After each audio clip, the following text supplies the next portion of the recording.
ചില വ്യക്തികളെ കാണുമ്പോൾ തന്നെ നമുക്കൊരു ഭയങ്കര കുലീനത അല്ലെങ്കിൽ ആട്ടിത്യം ഇതൊക്കെ തോന്നാം. അത് വളരെ നാച്ചുറലി നമുക്ക് ഫീൽ ചെയ്യുന്നതായിരിക്കും.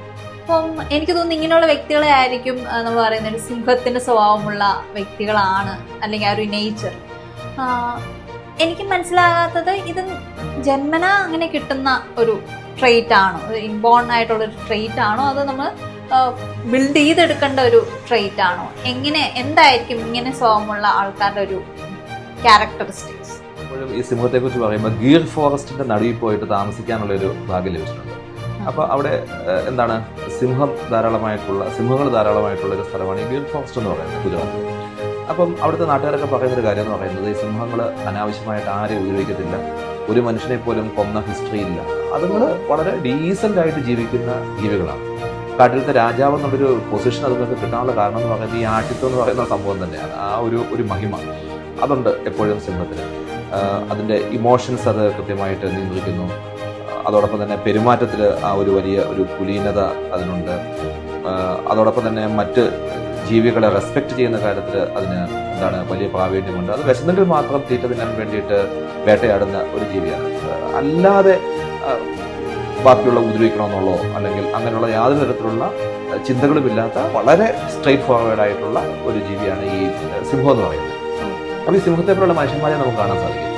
കാരണം അവരുടെ വ്യക്തി ജീവിതത്തിൽ അവർ ഒരു വലിയൊരു അവരൊരു പ്രകാശമായിട്ട് ഇങ്ങനെ നിൽക്കും.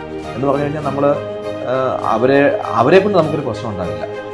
നമ്മളായിട്ട് എന്തെങ്കിലും പ്രശ്നം പോയി ചെയ്തതിലൂടെ കാണാൻ പറ്റില്ല. ചില സിംഹമൊക്കെ നിൽക്കുന്ന സ്ഥലത്ത് ചെന്നായിയൊക്കെ പോയിട്ട് ചൊറിയും, അപ്പോൾ ചെന്നായിക്കിട്ട് പണി കിട്ടും. എന്നല്ലാതെ ഒരിക്കലും ഒരു സിംഹമായിട്ട് പോയിട്ടൊരു പ്രശ്നം ഉണ്ടാക്കില്ല. അതൊരു പേഴ്സണാലിറ്റി ട്രൈറ്റ് ആണോ എന്ന് ചോദിച്ചു കഴിഞ്ഞാൽ ആണെന്ന് വേണമെങ്കിൽ നമുക്ക് പറയാം. അതോടൊപ്പം തന്നെ ഇത് ഡെവലപ്പ് ചെയ്യുന്ന ഒരുപാട് ആൾക്കാരുണ്ട്.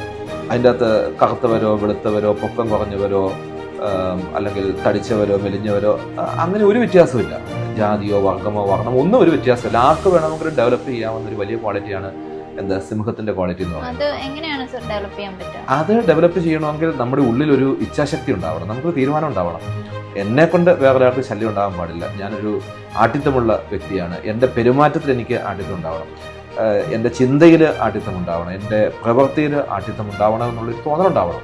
ശരിക്കും ചിന്ത, വാക്ക്, പ്രവൃത്തി ഈ 3 കാര്യങ്ങളിൽ ആഠിത്യം ഉണ്ടായിക്കഴിഞ്ഞാൽ ആ വ്യക്തി ആഠിത്യമുള്ള വ്യക്തിയായിട്ട് സമൂഹം അംഗീകരിക്കും, എല്ലാവരും അംഗീകരിക്കും. കാരണം എപ്പോഴും വളരെ മറ്റുള്ളവരെ ഉപദ്രവിക്കുന്ന രീതിയിലുള്ള ചിന്ത, വാക്ക്, പ്രവൃത്തിയാണെങ്കിൽ ഒരു സിംഹത്തിന് ചേർന്ന ഒരു പ്രവൃത്തിയല്ല. അപ്പോൾ ഈ നല്ല രീതിയിൽ ചിന്തിക്കുക, നല്ല രീതിയിൽ പറയുക, നല്ല രീതിയിൽ പ്രവർത്തിക്കുക, ഈ കാര്യങ്ങളൊക്കെ ഉള്ള ഒരു ജീവിയാണ് സിംഹം. അതിനെ നമുക്ക് അനുകരിക്കാൻ സാധിക്കും. എന്നാലും എനിക്ക് തോന്നുന്നു ബാക്കിയുള്ളവർക്ക് ഒരു പേടിയോ ബഹുമാനോ കൂടുതലുണ്ട്. ഒരു ഉപദ്രവം ഉണ്ടാക്കുന്നില്ലേ പോലും നാച്ചുറലി ആ ഒരു സംഭവം വരുന്നുണ്ട്. അതാണ് അവരുടെ ആഠിത്യം എന്നുകൊണ്ട് നമ്മൾ അർത്ഥമാക്കുന്നത്. അത് ഇൻബോണായിട്ടും ചില മനുഷ്യന്മാരിലാണെങ്കിൽ ഇൻബോണായിട്ടും ഉണ്ടാകാം, അതല്ലെങ്കിൽ ഡെവലപ്പ് ചെയ്യാനും സാധിക്കും. Okay sir, thank you.